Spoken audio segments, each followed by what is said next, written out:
In this video, we will show you how to upgrade an Kaba Solitaire 850 or 950 mag stripe lock to a wireless E7100 lock that will be managed by the E-Plex Enterprise software. In order to complete this 15-minute procedure, you will need the installation instructions, the field rework kit, and either the upgrade kit for cylindrical models or the upgrade kit for mortise models. Remove the battery pack first by removing the two battery cover screws from the bottom of the lock.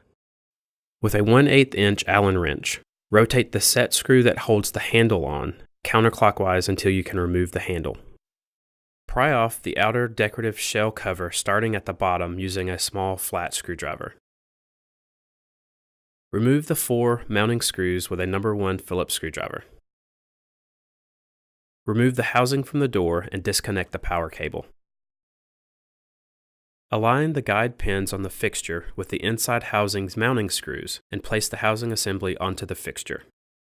Place the screw guide plate onto the housing to locate the 4 screws. The screws will be covered by the gasket material, but the guide will help you find the heads of the screws. Remove them with a No. 1 Phillips screwdriver and retain them for later use. For this next step, special care must be taken to ensure that the housing and internal components are not displaced from their current positions, so hold down the housing while performing this step. Remove and discard the back plate and plastic top from the housing. Remove any gasket material from the perimeter of the housing. Before proceeding to the next step, ensure the switch is not broken. If it is, replace the switch. Remove the old turn knob cam. It will easily lift out. Install the screw guide plate, making sure the pin is up. Using a No. 1 Phillips screwdriver, remove the 2 No. 4 screws holding the PCB. To disconnect the 4 connectors, firmly hold the PCB while gently pulling them. Continue by removing the PCB. Place the cables under the protector plate and secure the clamps, assuring that the wires will not be pinched. For this next operation, safety glasses are required. Firmly hold or clamp the fixture to a table before drilling the housing. Ensure the clamps are completely closed before drilling to prevent the shavings from getting under the protector and guide plates. The housing is made of the soft metal zinc, making it easy to drill. Once the hole is drilled, deburr the hole and clean all the metal shavings from the area. Release the middle clamp and remove the protector plate. Then re-clamp the middle clamp to the guide plate. Insert the antenna assembly connector at a slight angle so it easily passes through the hole just drilled. Install the connectors to the new PCB. Push each cable connector into the PCB connector as shown in the wire pattern. Lift the antenna wire up and away from the hole to clear the connector on the PCB. Insert the PCB into the housing, aligning the locator pins with the PCB holes. Hand tighten 2 No. 4 screws with a No. 1 Phillips screwdriver to hold the PCB in place. Hand tighten only, do not over torque. Connect the Zigbee antenna cable to the PCB, making sure it's fully seated. Next, set the inside-outside lever detection switch for the appropriate model. This is a very important step. E7170 and E7171 lock models must have the switch detection set as inside lever.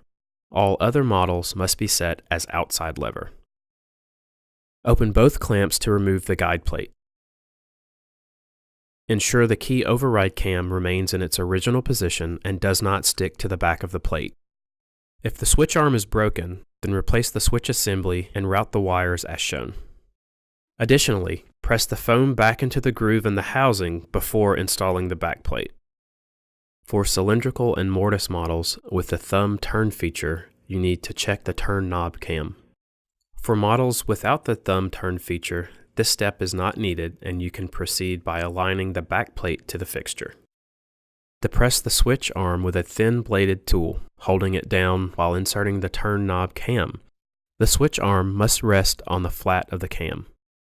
Ensure the turn knob cam and the key override cams are located properly. The pointer should be directed towards the bottom of the lock and the tick mark is up, pointing towards the side of the lock. Align the back plate with the 4 locator pins on the fixture. Carefully hand tighten the 4 backplate screws. Hand tighten only. Do not over torque. Place a new long gasket on the inside lock over the back of the lock. Make sure that the openings are free of gasket material for the L and the R. And finally, remove the inside trim from the holder. The lock is now ready to be reinstalled.